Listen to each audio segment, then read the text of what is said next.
सबै प्रेम कथा पूरा हुँदैनन्। केही कथा केवल मनभित्र जन्मिन्छन्, गहिरो महसुस गरिन्छन् र अन्त्यमा चुपचाप छोडिन्छन्। आजको यो कथा ती सबैका लागि जसले कसैलाई नपाइकन पनि गुमाएका छन्।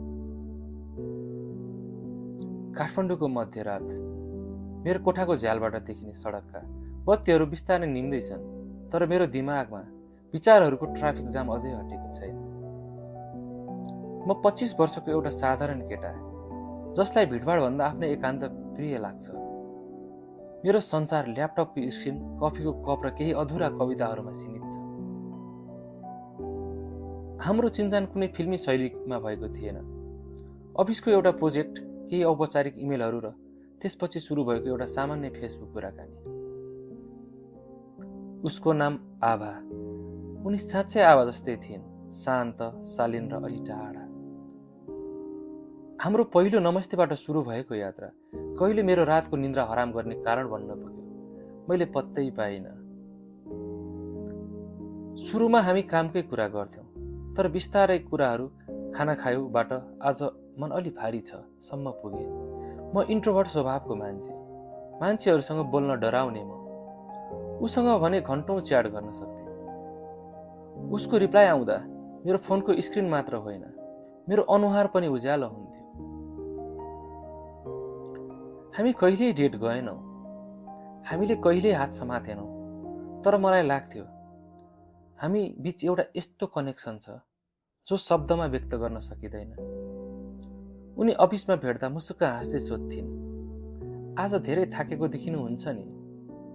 त्यो सानो सोधपुछले मेरा सारा दिनको थकान मेटाइदिन्थ्यो।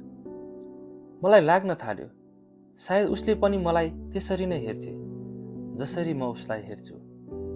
म उसको कुरा सुन्थेँ, उसको परिवारको कुरा, उसको सानो बेलाको डर, उसको सपना। म उसको लागि एउटा सेफ स्पेस बन्न चाहन्थेँ। तर एउटा कुरा थियो, उनी कहिल्यै मसम्म पुग्न खोज्दैनथिन्। उनी आफ्ना कुरा भन्थिन्, तर मेरो मौनताको गहिराई कहिल्यै बुझ्न सकिनन्। मलाई लाग्यो सायद उनी मलाई समय दिँदैछिन्। एउटा शुक्रबारको साँझ थियो, पानी परिरहेको थियो। अफिसबाट निस्कँदै थिएँ, उनले मेसेज गरिन्, घर पुग्यो, रुच्छ होला नि, छाता छ। त्यो पल, ठ्याक्कै त्यही पलमा मलाई महसुस भयो, आई एम फलिङ फर हर। मलाई थाहा थियो यो केवल एउटा सामान्य ख्याल राख्ने मेसेज हुन सक्थ्यो, तर मेरो लागि यो संसारकै सबैभन्दा रोमान्टिक कुरा थियो। म रातभरि उसको पुरानो प्रोफाइल पिक्चरहरू हेरेर बसेँ। उसको हाँसोमा एउटा यस्तो जादु थियो जसले मलाई कठोर सहरमा पनि जीवित भएको आभास दिलाउँथ्यो। मैले सपना देख्न थालेँ, हामी सँगै चिया पिइरहेको, सँगै हिँडिरहेको। इमेजिनेसन कति शक्तिशाली हुन्छ है। वास्तविकतामा हामी केवल दुई सहकर्मी थियौँ, तर मेरो दिमागमा हाम्रो एउटा सुन्दर प्रेम कथा बाँचिरहेको थियो। मैले हाम्रो हरेक कुराकानीलाई एनालाइज गर्न थालेँ।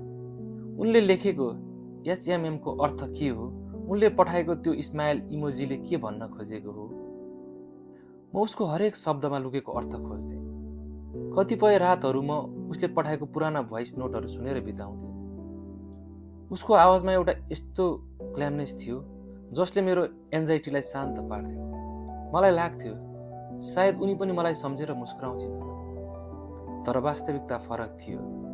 म उसको संसारको एउटा सानो हिस्सा थिएँ, तर उनी मेरो पुरै संसार बनिसकेकी थिए। भनिन्छ नि, जब तपाईँ कसैलाई धेरै माया गर्न थाल्नुहुन्छ, तपाईँको एक्सपेक्टेसन पनि बढ्छ। मैले उसलाई मेसेज गर्दा तत्कालै रिप्लाई आओस् भन्ने चाहना थालेँ। उसले अरू कसैसँग हाँसेर बोलेको देख्दा मेरो मुटु पोल्न थाल्यो। तर बिस्तारै उसले दूरी बनाउन थाले, मेसेजहरू ढिलो आउन थाले, कुराहरू ओके हसमा सीमित हुन थाले। मैले सोचेँ सायद उनी व्यस्त छिन्। मैले अझ बढी प्रयास गरेँ। उनी बिरामी हुँदा उनको केयर गर्नको लागि के कस्तो छ भनी मैले मेसेजहरू पठाइरहन्थेँ। उनलाई मनपर्ने चकलेट अफिसको डेस्कमा लुकाएर राखिदिन्थेँ। मैले कुनै प्रेसर दिइनँ, कुनै डिमान्ड गरिनँ।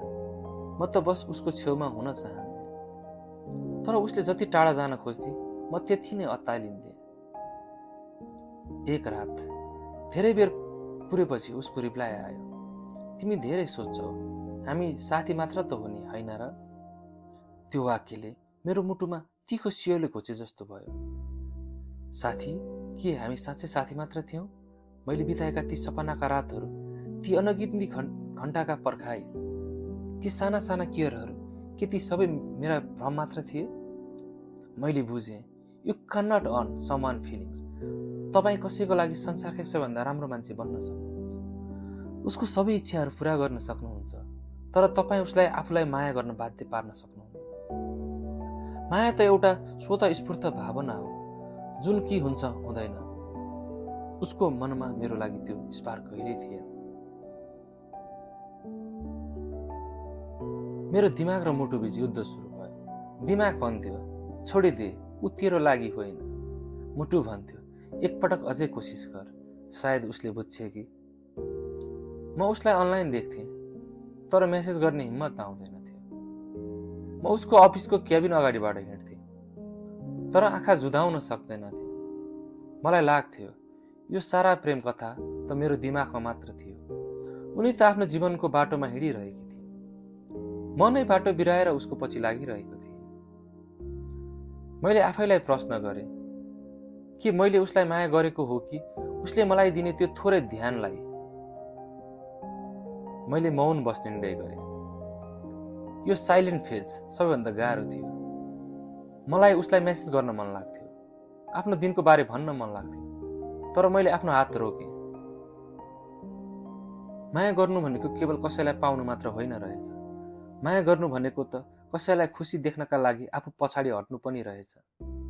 मैले उसको जीवनबाट आफ्नो छाया बिस्तारै हटाउन थालेँ। सुरुमा धेरै मन दुख्यो। काठमाडौँका सडकहरूमा एक्लै हिँड्दा उसको यादले निकै सताउँथ्यो, तर बिस्तारै मैले त्यो रिक्ततालाई स्वीकार गर्न थालेँ। आज धेरै समयपछि म शान्त छु। उनी अहिले पनि कतै छिन्, सायद खुसी छिन्। हाम्रो सम्बन्ध कहिल्यै सुरु नै भएको थिएन, त्यसैले यो कहिले अधुरो नै भएन। यो त सधैँ मेरो मात्र थियो। मैले सिकेँ कि कसैलाई साँचो माया गर्दा उसलाई पाउनै पर्छ भन्ने छैन। कतिपय मान्छेहरू हाम्रो जीवनमा केवल हामीलाई एउटा पाठ सिकाउन र हाम्रो भावनाको गहिराई बुझाउन मात्र आउँछ। कहिलेकाहीँ सबैभन्दा गहिरो प्रेम त्यो हुन्छ जुन कहिल्यै पुरा हुँदैन, किनकि अधुरा कुराहरूमा एउटा बेग्लै पूर्णता हुन्छ जुन कहिल्यै पुरानो हुँदैन। उनले कहिल्यै बुझिनन् म कति माया गर्थेँ, तर मेरो केही अंश सधैँ उनीमै रहनेछ।